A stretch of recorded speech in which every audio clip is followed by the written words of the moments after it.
So welcome everybody to this BGEN online forum hosted by BGANS and BGEN. This forum is the final one actually in our Botanic Gardens Month webinar series, professional development series. Apologies, we had to postpone it a couple of weeks ago. Ngaire was unwell then, but she was going to go ahead with it, but computer issues and tech issues with Brisbane Council made it impossible. Before I start, I'm just going to acknowledge the country where I'm living, on which I'm living and working. It's the Ngaire country of Copacabana on the central coast of New South Wales. And I'd like to acknowledge the traditional owners and the ancestral custodians and pay my respects to their elders past, present and emerging. So just to tell everybody again that I'm recording the webinar, so if you don't want your faces in the recording, turn your cameras off. Ngaire has said that she's happy for people to ask questions during the webinar. If for some reason you forget to ask or you'd like to wait till the end, you can type your question into the chat at the side of the webinar and I'll keep an eye on it, and at the end I will go back to those questions. But perhaps just raise your hand. You know, there's a raise your hand little icon at the top there, and then Ngaire will know that there's a... Can you see that, Ngaire, the raise hand icon? Yes, I can. Yes, I can. Okay, so if I raise my hand, can you see that? Yes. Great, okay. So Ngaire will be able to see that and she can alert the person that they can ask a question. It's going to be pretty informal. It should go for about an hour and a half, so feel free to grab a cup of tea or whatever you need to do. And I think that's about it. It will be recorded. So, I mean, it is being recorded, so you can share it with your colleagues afterwards. So just telling you, Ngaire is the Education and Interpretation Coordinator at the Brisbane Botanic Gardens in Mount Coot-tha. And I will now hand it over to you, Ngaire. Thank you very much. Thank you very much, Rebecca. Look, what I might do is just share the screen now so that we've got all of that organised. Sure, I'll tell you when I can see it. PowerPoint slide share. So everybody should be able to see Yes. my screen there. Yes. I'll just grab my notes so that I've got something there. All right, okay. So as Rebecca said, I'm the Education Interpretation Coordinator for the Brisbane Botanic Gardens at Mount Coot-tha. I've been there for about a decade now. So long enough that perhaps I need some time off. But yes, we've been working on this particular activity for quite a number of years now, and it's one that's actually been quite popular in terms of presenting it to other people. Look, I'd like to take a minute to respectfully acknowledge the traditional custodians of this land and their enduring relationship with their ancestral country. We pay respect to their living culture and to their elders past, present and emerging, and commit to continue their recognition of the importance of native plants. At the Botanic Gardens, because of the wide variety of Australian plants and the exotic plants that we have there, we actually use that particular acknowledgement so that we acknowledge all traditional communities and the plants with which they use. So yes, just to give a quick background, what we're going to cover today. So essentially, we're going to take a look backwards at the Pokemon Go craze that reinvented the Pokemon card game for our electronic savvy youth about a decade ago. It contains a number of core elements that make it an extremely attractive model for environmental education activities. And using this, we found that it's possible to turn the tables and encourage children to actually leave their electronic devices behind and embrace the wide open spaces with nothing but their imagination, a pencil and a piece of paper. And we could have run Botanical 2 weeks ago when I had to cancel due to electronic issues, and the irony was not lost on that particular experience. So it's a school holiday activity. It was developed in 2016 to take advantage of the Pokemon Go craze.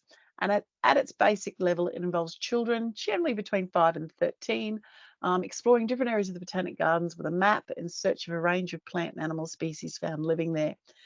There are interactive battle elements, and these help educate children about the problems posed by two native species, by weeds, feral animals, and human activity. And through exploring how Botanical utilises the core elements that make Pokemon Go so popular, it's possible to develop an effective framework from which to create engaging children's educational activities at Botanic Gardens. Now, we first did the review of Botanical back in 2017 after it had been running for a year. So what I found is, rather than just report where we are now, it's actually useful to go through that first 12 months and work through that learning journey together to see what we've done since then and how we're actually expanding what we've learnt from that experience to looking at other aspects of our education program. Because we've taken elements from that to put into other school holiday activities, and we've taken some elements of that we're hoping in our current review of the school's curriculum-based program, we're going to take some aspects of that. So let's get started. So just to give you context, where are we? Who are we? The Brisbane Botanic Gardens Mount Cootha is located in the inner city suburb of Toowong. So it's a bit of an urban oasis, 10 minutes from the heart of Brisbane, where we consider ourselves Queensland's premier subtropical botanic gardens. And we were founded in 1970, officially opened in 1976 as a result of the original city gardens, which are in the heart of the city, flooding several times with the Brisbane River. And the then Lord Mayor said, look, that's it. I've had enough of soggy gardens. I'm going to go find myself some hills, and I'm going to build gardens on the side of a hill. That way, if they get wet, I've got more to worry about, because it means all of Brisbane's actually underwater. And that's exactly what he did. We've got 56 hectares of gardens arranged in geographical and thematic displays, and we have a worldwide representation of species.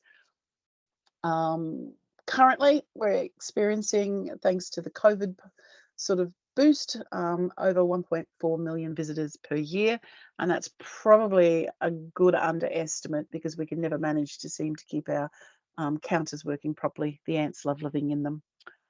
In terms of what we do in the context of public education, we're a working botanic gardens rather than a vista or parklands gardens that the city gardens are, and we cater to both school and public education. Recently, when we reviewed the nature of what we did and sort of put together an interpretation strategy, the aim, our core aim then as an educational institution, is that by revealing plants' integral role in sustaining our planet, we aim to grow a plant-loving community dedicated to shaping a sustainable future and putting the plant back into planet. And we use that plant back into planet sort of slogan sort of quite prominently across the Botanic Gardens. Okay, so the inspiration for it, where did it come from? Well, Pokemon Go launched in Australia on July 6, 2016. We were one of the first geographical areas to actually have Pokemon Go live. Pokemon Go is developed and owned by Niantic, and it's actually it's an augmented reality mobile game is the official definition. It features pocket monsters called Pokemon, which players capture in an augmented reality style game. They do that on an electronic device using GPS map of their surroundings to search for Pokemon. These are then captured by using their smartphone's camera. It very quickly became the most downloaded game app in history, and currently has over 1 billion lifetime downloads, and still remains a significantly popular game today. In terms of the inspiration, look, within days, the app had 45 million daily users. In 2016, it quickly came to about 5 million daily users, with about 65 million users active on a monthly basis. So in every month, you would have about 65 million users, give or take. It brought thousands of people to open spaces, many of them who'd never been there before. So botanic gardens, parks, zoos. All of a sudden, we became very, very popular. And even now in 2023, The number of average active players is 83 million, so it's still very popular. In terms of my exposure to it, I originally became interested in Pokemon Go because I'm the mother of 3 boys, all raised on Pokemon. My eldest is in his early 30s. My youngest boy is in his mid-20s now. So I'd bought my share of the trading cards, the soft toys, the figurines, the assorted electronic games, and I was actually intrigued by the fact that my eldest, who was then in his early 20s, was really excited about this new opportunity. And in chatting with him and doing a little research, I actually then discovered the gardens had a potential problem. Pokemon Go is actually based on an earlier game developed also by Niantic, and it's a trans-reality game called Ingress. Now, Niantic is a subsidiary of Google, so they were using crowdsourced data from Ingress to populate the locations for the Pokestops and gyms, which are the active parts of Pokemon Go. And then they put that together with data from Google Maps, and they used that then to spawn their Pokemon, that's the term that they use, in certain terrains. So there were aquatic Pokemons that were coming up in aquatic areas, there were grass Pokemons that were coming up in grass areas, jungle, etc., etc.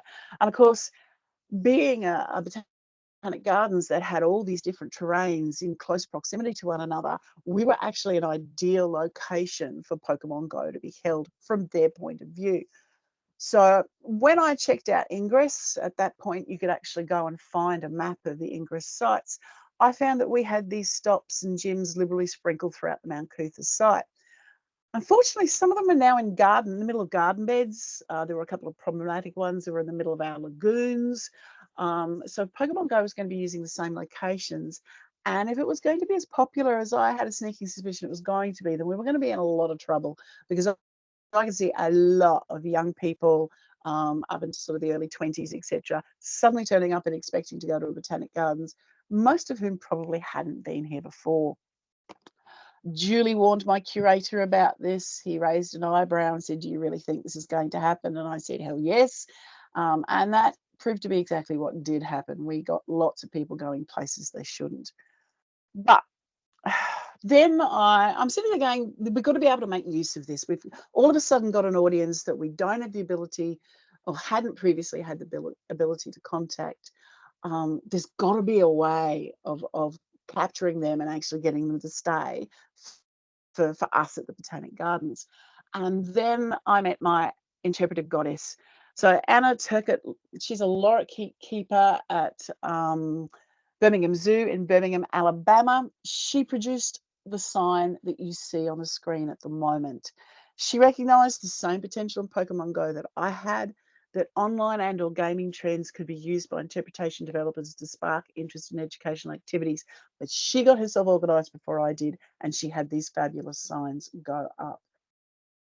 Those signs went viral. There were over 60 different journal articles written about them in a dozen different countries. And it sparked then a huge interest then in people coming up and saying, well, hang on, why isn't the Botanic Gardens doing something like this? And I had customers coming to us going, hey, have you got signs like that zoo? And I thought, that's it. From her point of view, her intent was to catch the interest of the players there by creating a connection between the game and the birds that she was exhibiting.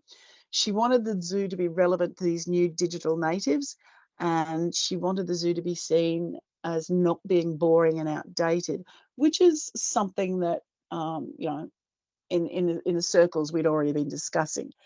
And from my point of view, I'm thinking gamifying plants, count me in. There's got to be a way I can use this. And I was pretty lucky in that I had a member of my team who was a graphic designer in her other life, and essentially that was the birthplace for Botanical.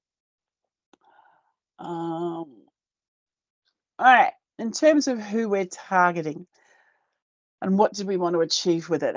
Well, it was our core demographic, and we wanted to edge maybe into those pesky, hard to capture teen groups. And as it turns out, we hit that demographic right in the sweet spot. We wanted to make the outdoors familiar and safe to explore. At the time, we were really conscious of that whole nature deficit concept and nature avoidance. We had kids coming to us in lessons who had never run barefoot in grass before, and who were actually afraid of being outside in nature. And this was a pretty traumatic concept for myself and my other educators. We'd grown up as Gen X feral children, you know, the ones that live in the woods every school-free day. And the idea that there were kids that had never taken their shoes off and walked through green grass was just horrific for us. So we wanted to create an experience that gave them feelings of safety within the outdoor space. We wanted it also to be fun and interesting. If we could create that empathetic connection with the kids, then we could, you know, and we were a safe, fun, interesting place. This would enhance positive connections and feelings towards the Botanic Gardens. We wanted a shared experience with friends and family. Modern society struggles with that a lot. I mean, I think everybody has seen pictures of sitting down to have a meal out somewhere, and you've got 4 people on 4 separate mobile phones. This idea of having this sharing community with discussions was sort of happening was something we also wanted to foster. From a practical point of view, we needed to be relatively self-managed with a low need for staff assistance. You know, everybody's got budgetary woes, and that was something we needed to keep in mind. We wanted to raise confidence in the doing it myself. We'd actually just come off doing some research with one of the local universities where we actually looked at how kids explored the gardens left to their own devices. So instead of parents dragging them around to have a look at this and have a look at that, we said to the kids, here's a couple of things that you can explore this space in. What are you going to do? So we actually found that kids preferred to do that for themselves, and then they actually got to share back rather than having things sort of shared to them. So the do-it-myself desire was very evident, as were the benefits of letting them do that. We wanted to increase their basic knowledge and awareness of plants and animals. From a purely business point of view, we wanted to support some of the standard BCC policies. So the Botanic Gardens, we're unique in Australia. We're the only state capital Botanic Gardens who is owned and managed by local government. So Brisbane City Council run us, and they have policies about environmental behaviours, about environmental responsibilities, as well as our obligation to cultural activities and healthy activities. So we've got policies about being a healthy, sustainable city, about being an environmentally friendly city, and we wanted to keep in line with those. We wanted to get kids off screens, and essentially these all came together as a really sort of self-net little package of goals that we could sort of run. Okay. The setup. So originally it was set up next to our old information kiosk. We demolished that a few years after that. So now what we do is we move our location around the gardens to whatever part of the gardens that we're focusing on. But at that point, we've got the board that you can see there. It's clearly labelled, and it's done so in a way that makes it engaging and interesting. And we often find that people who know nothing at all about the school holiday activities will actually be drawn to it and come over and wander over to have a look and see what's involved. It's run with advertising posters located at both entry gates. I don't know why that disappeared.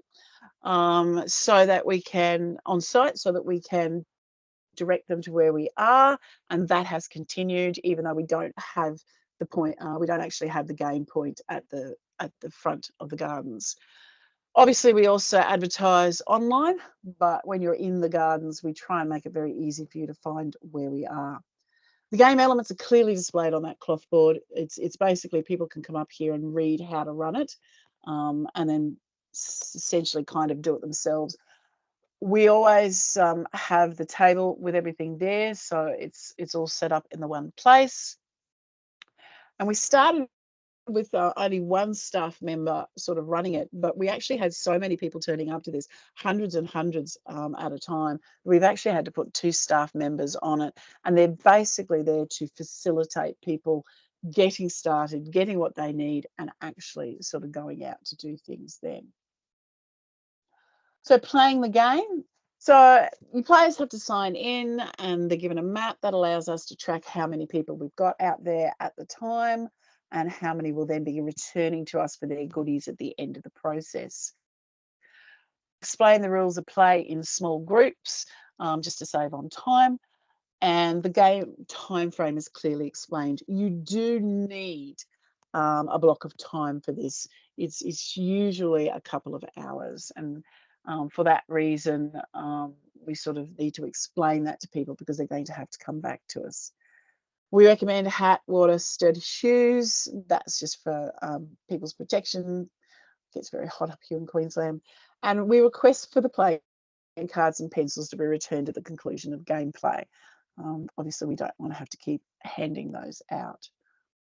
So the map itself. The map itself is both the map and the game sheet.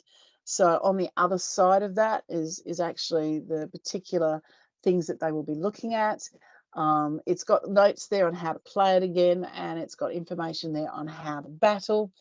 And as you can see on the map, we indicate where the bot stops are. I'll talk more about some of these individual things a little bit later. It gives you a start and finish and an information point. And we recommend that kids put their names on this because so that if they get lost, generally the kids want to keep these so we can actually return it to them if it's lost. So playing the game itself, the types. So we modeled it obviously on the look and feel of the cards used in Pokemon and in Pokemon Go. Each botanical is allocated to a type, and that's based on their dominant characteristics. So we've got 3 types here in that image. You've got the dragons, the water, and the plants. And we've got camellia and a Brisbane short-necked turtle and an eastern water dragon. It was interesting when we put this together, you've ended up with a couple of animal types. We do, for the sake of putting plants within a habitat context, we do include some of the animals that live in the garden. And again, it's about trying to get that connection between plants and their roles. So their roles within society, their roles within the plant kingdom, but also their roles within a habitat. The types are easily identified. They have stylized that go with them that are reminiscent of the types of icons that are used in Pokemon and Pokemon Go. And that we've got another couple of types there. And these make them instantly familiar with the children that are coming through. It gives them that connection to a game that they've been playing and or seen their siblings play, but at the same time it's getting the points that we want across. And you'll see the information that's on there. So the lace leaf, for example, it's got a formal scientific name there. It's got some details about its width and its height. The type for that one is a plant. It's got some interesting information there in terms of a description of the particular plant. Obviously, the highlight there for that one is it's poisonous. And then it's got some gamification sort of aspects down the bottom, the pollen dust and the candy, which I'll talk about in a minute. The cards are very popular. There is a temptation amongst the children to try and take them home, unfortunately, which is a little bit of a problem. So bot stop signs, they indicate a defined area where several botanicals can be found. So we try and not have them sort of just isolated. The idea is that it's about exploring a particular part of the gardens, so we're activating, and it might be, for example, the Australian plant collection up the back, or we might have activated an area down in the exotic gardens where we might be looking at, say, the Japanese garden, the bamboo, and looking at our Asian sort of precinct. So we try and use them to have them focus on a particular area of the gardens. The red dotted line marks the boundary of the area to be searched. We didn't want kids sort of going off piste, so to say, and getting lost. We give them a nice defined space to be in. And the botanicals that can be found in their area are specifically identified. They actually get a little sign next to the plant, as well as being marked on that map. So in terms of playing the games, there's an example of the sign there next to the golden barrel cactus. They get these details. I'll just run through them. So the common name, the scientific name, conservation status, because that's something that we do try and promote. Several interesting facts. They get their type, their dimension, their weight. The battle points, because if you're going to be engaged in a battle, that's really important. Their botanical power, candy value, and the pollen dust value. Now, the candy numbers are a way of, they're proof of finding the botanicals. So on the back of that map, there are some questions that they have to answer. So they have to prove to us that they actually went out there and did this. So the candy numbers, which they can only find by actually seeing that sign next to the plant, is our way of recording that. And they get written on the back of the map in the space next to each botanical's image. Now, that's the simplest aspect of the game. If you are in that younger age cohort, where literally just finding it and recording a number is possibly all you're sort of capable of doing, so down around about that 5-year age group, this simple aspect of the game is all you need to take part in. So is that, and that's an example of the reverse. So you can see that the young gentleman here is busy filling in his candy number, and the particular one he's just finished writing is 18. Okay, so playing the actual card, battle cards. These are specific cards that are only allocated to a selected few. So they can battle, and they battle against things like exotic weeds, feral animals, nuisance pest species.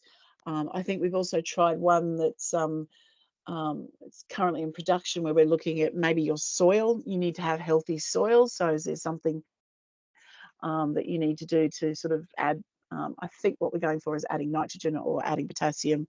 One's for green leafy ones, and the other example is for flowers. So we're trying to get these kids into a slightly deeper understanding of plants' requirements for growth and health. If your battle card pest species has a higher number of battle points, then they'll win. If they don't, then they'll lose. It's optional. It is a more complex thing. It's usually the older children who want to play this. So they're quite competitive with it as well. There's certainly a lot of competition in this game. They've got to get them all. Definitely applies here. It's also the only way that you can earn some of the stickers and badges that we have. So if you're looking at that weed category, the only way you can win those stickers and badge is to actually engage in the battles. And that's fair enough, because we don't want weeds in our gardens or in our spaces. It's definitely the most complex aspect of the game. Okay, so earning stickers and badges. This is where the competition comes out. You need a completed row of correct candy numbers to get a type sticker. The stickers are attached to collector sheets the players bring back to each holiday session. Our return rate for this game is incredible. The young gentleman there, at the time that we had done this review a few years ago, he's amazing. He had been to every single session that we offered. He was the bane of our lives. We had to try and keep up with him because he had collected everything, and we had to come up with new things for him to do each time he came. But he was fabulous in terms of being a representative for the game, because every time he came to play, he would bring somebody different with him. So at one point, he'd actually cycle through all his friends at school, and he was just asking random kids in his class, would they come and play this with him as well. Once you've collected 3 stickers of the same botanical type, you earned a badge for that type. So we bought our own little badge machine. They're quite inexpensive to purchase and run, and we made badges for each of our types, and collecting those badges. He used to wear his badges every time he came to play. Then in the end, every time you played, you would get just a simple, here's a congratulations for playing. And you got a participation certificate. For those who weren't doing the hardcore battles and things, this was something that kept them very happy. We should have probably actually done one for parents that said, I survived botanical, because inevitably what would happen is you would get these really excited kids coming back to collect their badges and their stickers. They'd been here, there, and everywhere. They were absolutely beside themselves with excitement, and you had these exhausted parents who'd just been dragged here, there, and everywhere over the gardens, and particularly the summer session. They'd just look at us and go, oh my God, you have no idea how torturous this is. And they would be flushed and panting. And then we go, so you're coming back next time? And they go, God, wouldn't miss it. So parents probably didn't enjoy this as much as the kids did. In terms of statistics for that first year, so we started with 5 bot stops. By the time we got after a year, we had 6. The initial number of botanicals was only 10. Thanks to our young friend there, we had to end up with 20 by the end of a year, 22 by the end of a year. And we went from just 2 battle zones, because we were trialing them to see how they would work, to 6 battle zones. So after just 1 year, that was the transformations that we needed to make to keep it fresh and up and running. In terms of the general statistics then, we ran at every school holiday, so that in that year it was 5 holiday periods. We had nearly 500 kids go through it at that point, including their parents. For the first year, we forgot that you probably needed to include the parents as well. How many badges? We handed out 100 badges. So stop and think about that. They've got to fill the row of stickers before they can get the badge. So that's a lot of Pokemon going. The players are always accompanied by at least 1 adult, and they often shared the maps between the participants.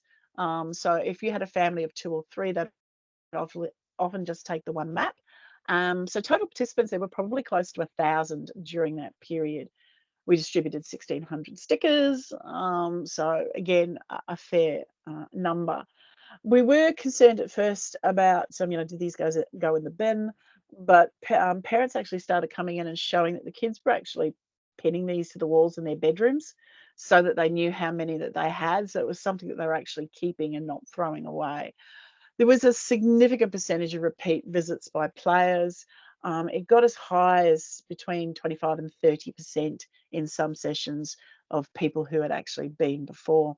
Noah is the name of our little friend there, earned every session, and at the end of 12 months, he had all but 2 badges, and he was 1 sticker off both of those badges.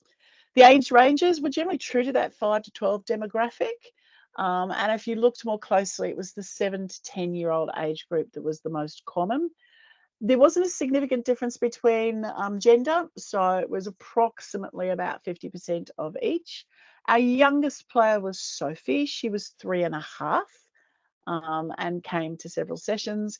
And we actually had quite a few in the 13 to 20 plus people who hadn't come with the intention of playing, came past and went, oh, I love Pokemon. I played that when I was a kid. And they actually played, I think our oldest botanical customer was actually in their very early 30s. I know my son played in his mid-20s. So at the end of 12 months, we were actually pretty excited about how that had actually sort of worked out. So why is it successful?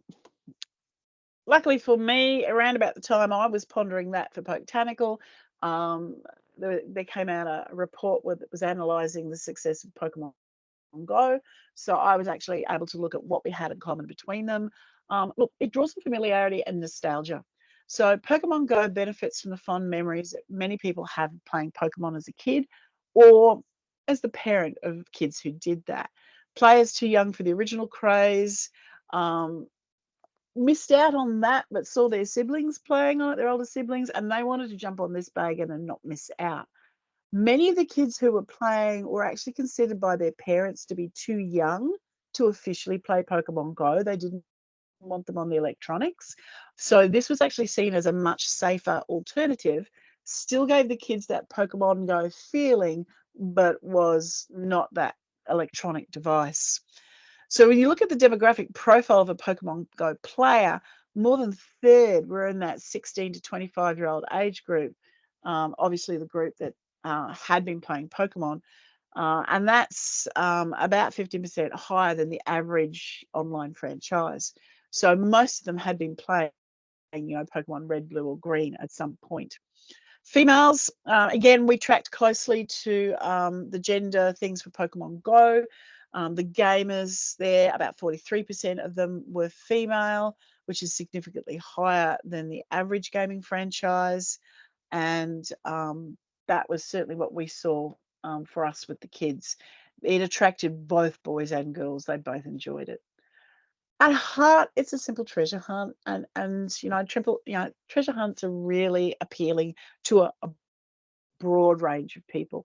What we actually found for some of these groups, we had to give them 2 sheets because the parents were playing along too, and the parents had their own sheet that they were using, but they didn't want it mucked up by the kids one, so they gave the kids one to play on their own. It's easy to play. It's clearly defined. It's simple in design. The kids actually ran the games. We heard a lot of kids telling their parents where to go and what to do. Parents saying it's down here and kids going, no, it's on the map. So it was good that they were developing map reading skills, and it was good that they were thinking constructively about. I heard, different kids sitting there planning how they were going to target. What direction are we going to take? If we go down here, we can get those 3, then we can come up here and get those 2. So there was a lot of kids thinking about how they were actually going to do this rather than parents.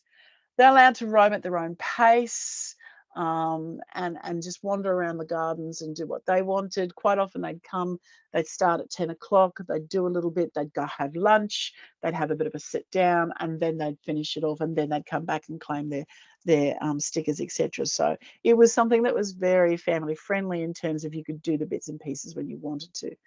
Oh my goodness, was it competitive at several levels. It was competitive within the self, the kids wanting to go around and do it. Within the family groups, the kids wanting to be the first one to find the points, to do the battles. There was competition between how fast could we get around. So it was really popular in terms of that. And I hate to say it, but even as an ex-teacher, competition, oh my goodness, there's a lot you can get a kid to do if he thinks he can get some sort of outcome he can compare to somebody else. The really important part, though, was the social interaction and the teamwork. We saw lots of parents and kids working together, spending really good quality time exploring the gardens and sharing their achievements. The pride that the kids had in explaining to their parents what they'd done, how they'd got there, was just great to see. I mean, and that was something that the parents talked about a lot when they came back, about how much ownership and how much sense of I can do this that the kids experienced while they were playing it. Repeat participants brought their friends back to show them how to play it. So that was, one of the big things about it that was really, really popular. I think too, it interacts with that real world. You've got a bit of a fantasy role play sort of thing happening. It's a real world activity, but it's got that sort of overlay of fantasy to go about it. And that really pulls from the Pokemon Go experience.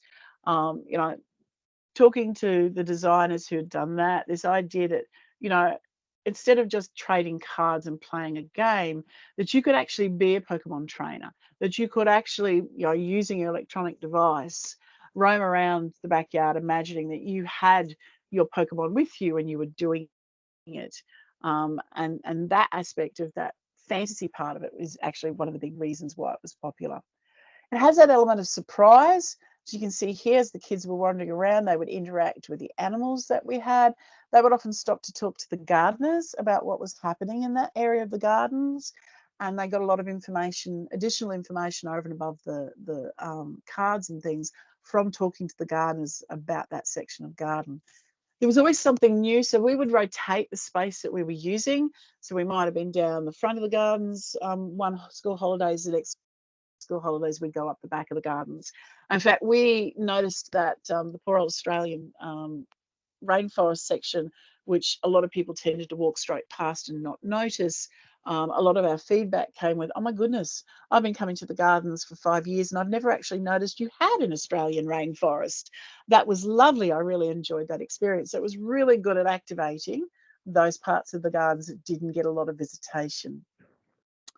And then, of course, those regular small rewards, the stickers, the badges, certificates, that are giving that sense of accomplishment. So customer feedback, particularly happy with walking outdoors, being fun, the no electronics aspect of things. That was one of the things that parents really, really spoke about. It was free. It's still free. And that was another one of the things we say, I can't believe it's free. Seeing part of the gardens I've never been before, we've commented about that. Again, the social interaction, having the kids teaching the parents, that it was child-led. You know, I had parents sort of saying to me, "Oh, I thought they would just go from here to here to here." She said he got stuck by doing things along the way there. One of the kids noticed, for example, that there were ants crawling up one of the signs and backtracked to find the ant nest. So they were looking at these things around the signs and not just going, right, I've got this one, now let's get that one, which was really good. And they all said it was fun. So we've actually got some feedback here. So Rachel, she enjoyed, you know, it's a fantastic job. So they were very happy with that. Most people come for the day, so they're there from 10 till 2 o'clock. And that was something that we'd never experienced before. Usually people will come and do an activity and leave.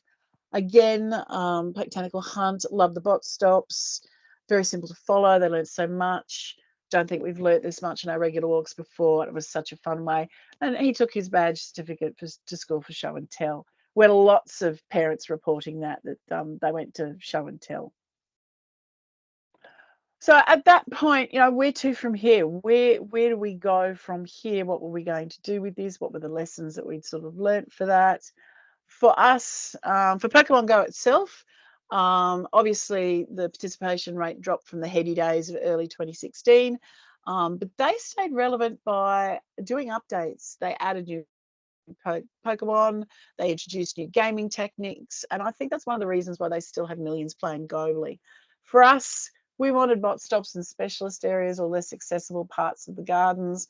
The bane of our life is trying to get people through the American plants section. So it's a little bit windy, it's a little bit up the hill.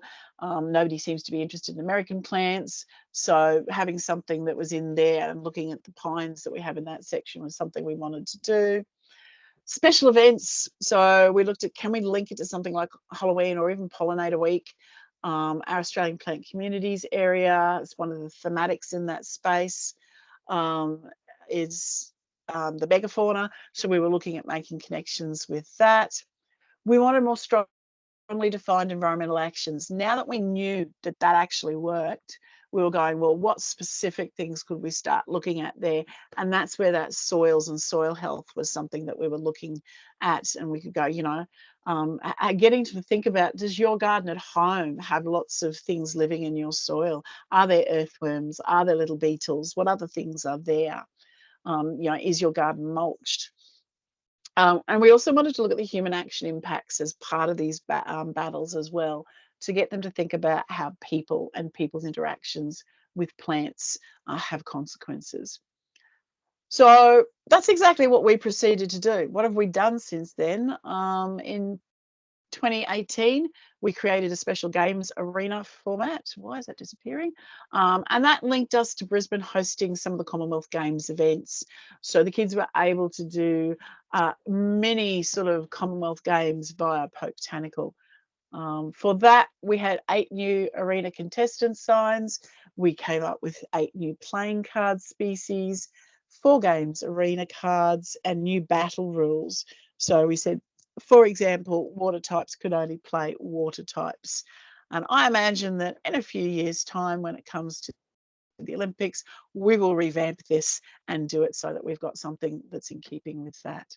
We came up with new badges, gold, silver, and bronze, again in keeping with that format, and that was incredibly popular when we ran that.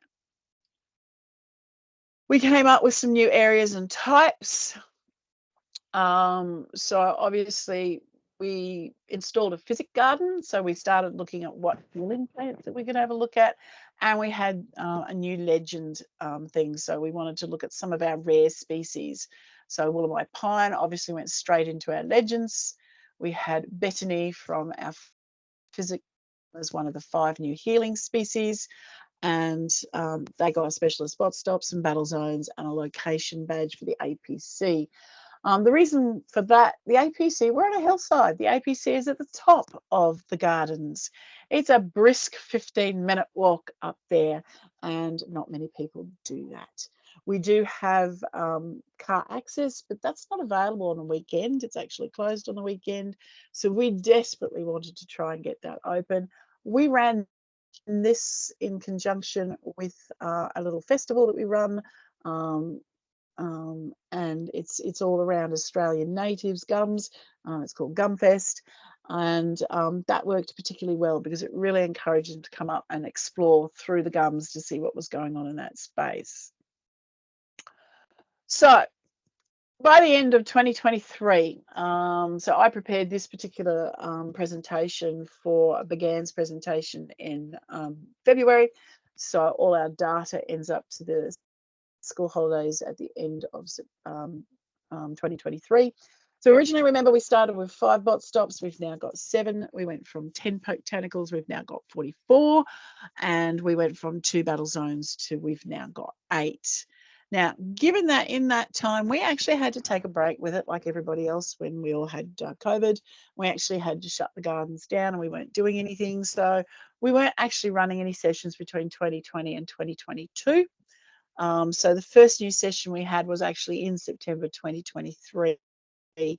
And that explains why I reckon we would have been a whole heap further down through here and would have a lot more of the gardens involved, even it unfortunately hadn't been for COVID. So most years we have at least 3 botanical sessions. In the end, we made the decision, it's getting increasingly hotter here in summer. It wasn't comfortable playing conditions, and there were a couple of parents who came in that I was actually concerned for heat stroke. So we had to make a pragmatic decision about that. We're only going to run it in 3 comfortable periods. Repeat visits remained a feature until the COVID pause. Again, we paused 2020 to 2022. So essentially what we're doing now is establishing a new audience. We're basically getting the younger siblings of kids who've been before. In a couple of exciting instances, we're getting the children of kids who came before in their early 20s. They brought them back so they could play them with their kids. Participant feedback remains very positive still, for the same reasons that we were getting positive feedback in the first place. So at this point, I guess we have to sort of stop and think, well, where to from here? And what other aspects can we use from here to start sort of implementing it in other places? So that whole gamification of education, we've started to take those competitive elements and look at other things.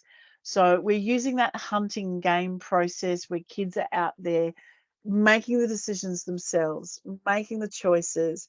They're being the educator to their parents. And from there, we're actually, sorry, I was distracted by the question that came up. From there, we're sort of expanding that out. So we've got and the answer to that question is yes. Do they come back and do other things because they've been to us for botanical? Yes, and in ways that we hadn't anticipated. They don't just bring their kids to more of the school holiday activities. They then come and actually come to our events.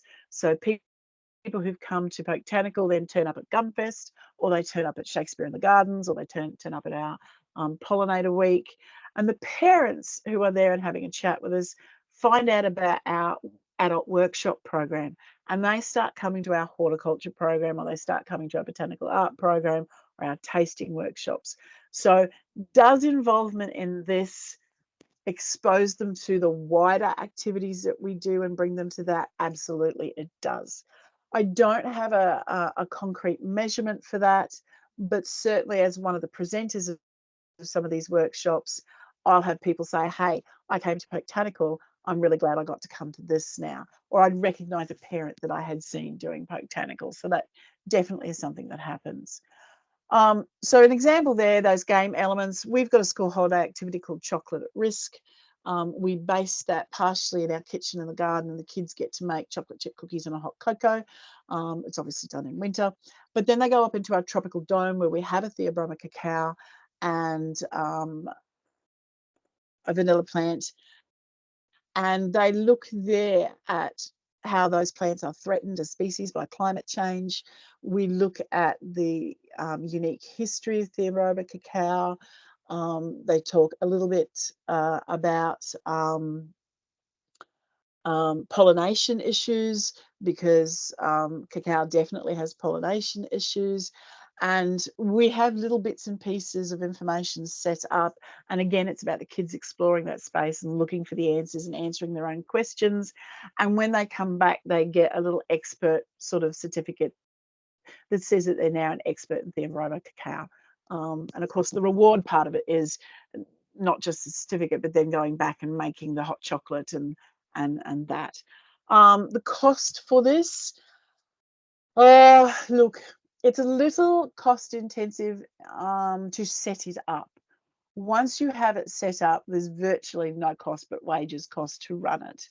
The badges, I think they're less than $1 to make. And you're not giving badges out willy-nilly. You're using just a simple office printer to make the stickers. You can get sticker sheets very cheaply. I think it's like less than 5 cents for the stickers. The issue is up front about how you go about setting up all these bits and pieces. You do either need to commission a graphic designer to do it for you, or have somebody with a bit of graphic design experience. We've not used expensive commercial programs to set these up. They were part of a suite of programs or software that council already had availability to. And really the biggest cost for me has been the wages time for my staff member to actually sit down and do that, because we obviously paid her for that. You don't need a license from Pokemon Go. It's sufficiently different from Pokemon Go, and thankfully they're not Disney. If it had been based on Disney, I wouldn't even thought about trying, and that has worked quite well. It's using concepts that are not unique to Pokemon Go. You can certainly see the connection, but we did run it past our legal team, and they said that we would probably be okay with it. One of the big factors in that, though, of course, is we're not charging and we're not making a profit from the game.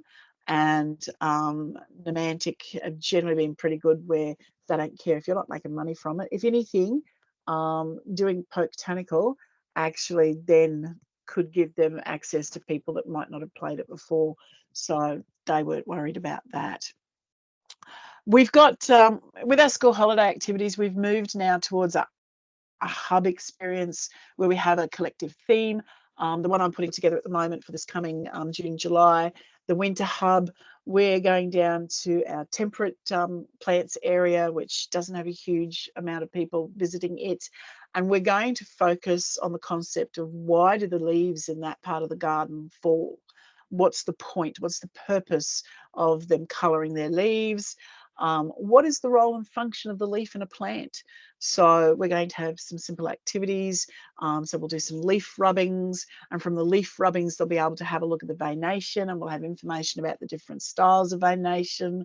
They're going to be able to trace around the outside of a leaf, and that then will go, well, leaf shape. What's important about leaf shape?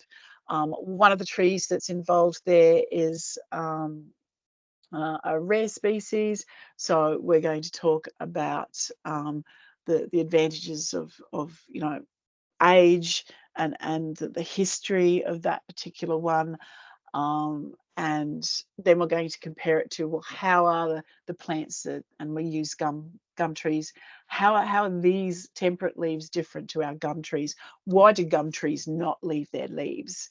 And they'll do a little booklet where they're sort of gathering this information. There's a little map where they can go around and have a look. And then when they come back, there's some questions that they're sort of going to answer, and they're going to be able to sort of contribute their part to that. They're going to write what their most interesting fact was that they learned about on a leaf shape and hang it up on a tree together. And may or may not, we haven't decided yet whether or not they get a little sticker as part of that. So we're taking sort of those whole points that made botanical work so well and putting them together with these other ones and spreading them there. We're even looking at our lessons in the gardens program. That's our school-based program, to see, can we put that, certainly that sort of child-centered, child-focused aspect that plays so well in this. How can we do that? The idea as children, as educators, so instead of, we don't want it to be a classroom experience where it's us telling the kids everything. We're actually designing it so there are little activities that kids can do, and then they come back to each other and share with each other what they've learnt. And it's very much fits as well into that 5 E's sort of learning style, and we're going to be very firmly focused in that explore. So using some of these things that we've learnt from botanical, we can allow the children to explore a designated space and bring back their common learnings to share together, and then contribute together to a shared learnt outcome. And the little bits and pieces that they collect and the things that they write on then go back with them to the classroom teacher, and they're used as part of the learning, evidence of learning, that the teachers will use then to document that, and show back to parents what they've been doing. So yes, we're taking those aspects of things that we've learned. It has been far away being the most popular school holiday activity we've ever run. It's never had a session, with the one exception, as I said, we found out that summer was just not the time to do it. Numbers dropped, and we actually had people contacting us to say, look, we love this, we would normally always attend, but at 30 something degrees today we're not coming. Could you hold it some other time so that we could come? We've had requests, can you hold it on a weekend? Does it have to be something in the school holidays? Is it something that you could actually have open in the gardens the whole time? So there are more things we'd like to do at some point in time. Donations to play the game. Look, with our budget woes at the moment, that's probably not a bad idea. I'm just not set up for this, to be able to do donations. We can't even take volunteer-led donations anymore either. So, but it's certainly something to have a look at. So look, I guess that's it from me. I might do a stop. Oh, no, actually, I'll leave that there just in case. If you remember the first slide that we started with and how few little icons we had there, that's where we're up to today. That's all the icons that we've got at this point. And we haven't added the couple of new ones yet that are still currently in design. But if you've got questions, absolutely would love to help out with questions. Thanks, Ngaire. That just sounds such a fun game for kids and for young adults. I can imagine my 16-year-old wanting to do that. Surely that's something you know your gardens could market and sell to other gardens. I actually, yeah, that when I did the BGEN conference in February, that was the first thing somebody said is, when are you selling Yeah. the concept? We'd love to have it. I think for me, one of the really big things that makes this work is it's tailored to our gardens. And I would be saying to other people, look, what I would recommend is use a template. I'm quite happy for our designs in terms of them being used as templates for other gardens to then pick, because it's very much, we didn't sort of randomly picked plants. We sort of looked at an area of the gardens and went, well, where are some of the areas that aren't being visited? What are plants that are interesting in there? And then sort of selected them to sort of work together in that space. And that's what I would recommend to anybody else looking to develop it. Absolutely happy to talk to you about the templates and how they worked, and why we did what we did, you know, with the pollen dust and stuff like that. But have a look at your own gardens and your own site, because it needs to be tailored to you. And this is where, you know, part of the feedback we have is very much about making that connection to us as a site. The people who come and use the Botanic Gardens are very parochial. They are very possessive. They are very passionate. They're quite happy to tackle council if they think that council's not treating us the way that they should actually do things. And that's just fabulous to see. And I think that's your starting point. If you want to change people's behaviour, if you want people to care enough to do something, you need to get that empathetic connection, that emotional connection between yourself and them. And tailoring this to suit your site is absolutely what I'd recommend. Well, that's kind of you to offer the templates. Should I put your email address in the chat if people wanted to contact you happy to for do you that? to put that. Yep. Okay. We'd have to talk about how those templates were sort of done then. Obviously, we'd have to strip out anything that was us. Yeah. Because if you're anything like us, you'll get There we okay, go. I might stop sharing. Because you can tell it's very nicely cleated. It's got council's logo. Yeah, of course. Wonderful. Any more questions from anybody? Oh, Ngaire's coming in again. Oh no. Apologies. Sorry. I was like, that's somebody sharing me. Arriving very late, but no problem. Great. I mean, the other thing is, I don't know what your graphic designers use, but we use Canva, and non-profits can get access to Canva Professional for free. And that's a fantastic, easy to use program that I've taught myself to use to do all the e-news and stuff. But yeah, we get that for free as a non-profit. It's an Australian company as well, so they're happy to support. Okay.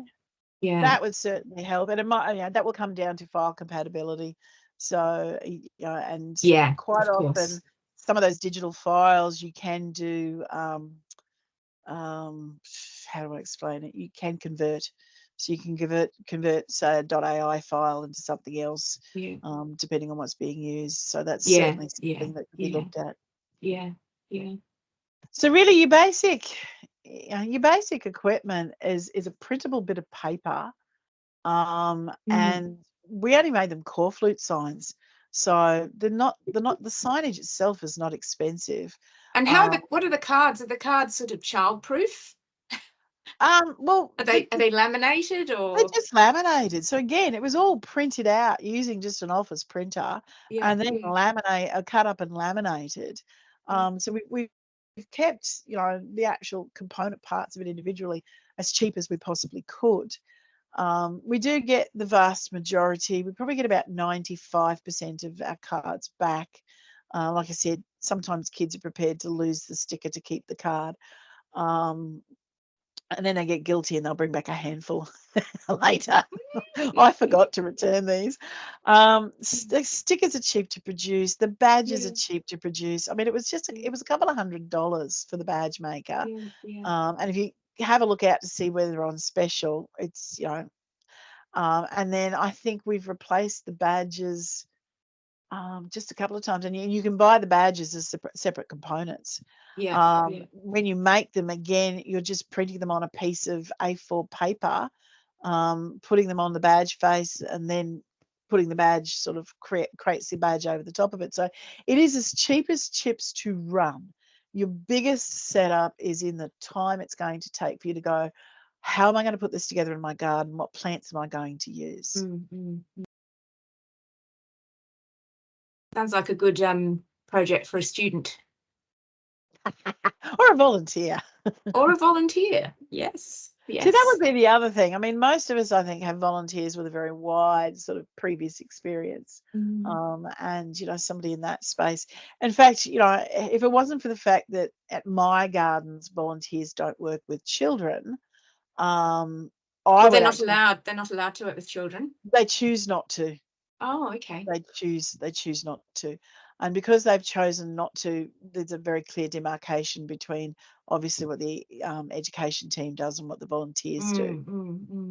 At some point in the future, we'd like to take on education volunteers, so teachers in training. But to me, this is the ideal sort of thing where volunteers, and particularly if you have, say, a visitor centre, you would have kids collect these things there, have these signs out there year round. And it would be the easiest thing to generate interest and fun without a huge wages input from staff to do it. So for us at the moment, there's a component where it takes, you know, an hour or so to go set up all the signs, go put them all out. They're just on wooden stakes. We stole them from the gardeners. Borrowed's the term. And so it's a literally just a the sign on a stick, and that's sort of it. I can just see Tracy from the Friends of Lismore Rainforest Gardens has put a couple of comments in. How many animals, birds, etc. did you use, or all plants? And then are the people at the start tent volunteers? No. So everybody working on this is an education officer.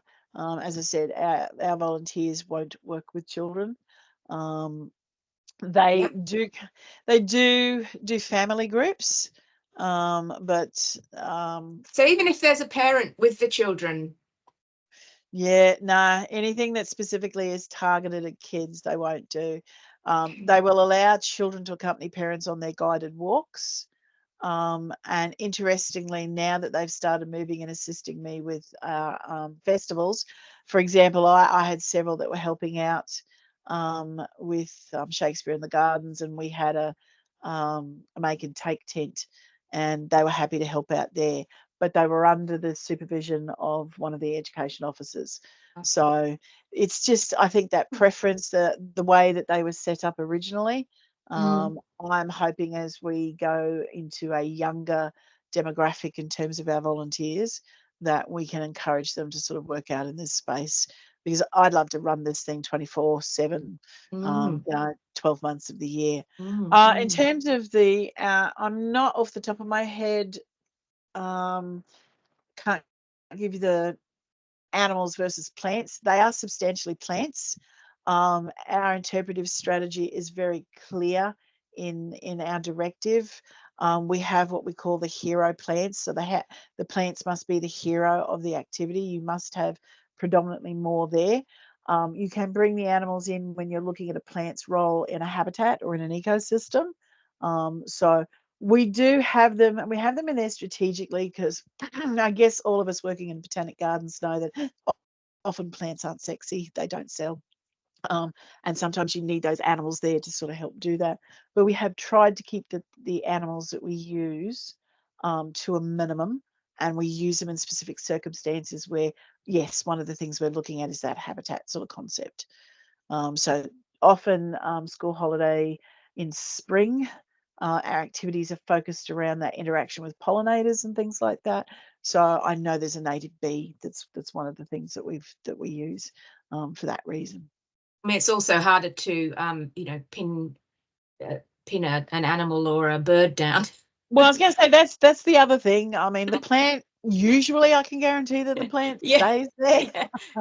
And that's why it's often things that we know they've got a good chance of finding. So definitely our water dragons, you can't, you're falling over them. There are a couple of spaces, particularly our arid zone, where absolutely I can guarantee for probably 10 months out of the year that you'll get the orb spiders overhead. And we're just careful then that we wouldn't run it in that space if we couldn't guarantee that those animals, you had a pretty good chance of finding. Yeah. Good point. Great. Any other questions from the audience? So any last words, Ngaire? Don't be afraid to try something a little bit out of the box. I think one of the hardest things for Botanical was getting people to listen to me sensibly, or to take me seriously when I first started. It's like, I can remember wandering into my curator's office and saying, "So what do you know about Pokemon?" And he doesn't have kids. And he just looked at me, and I said, we're going to get problems.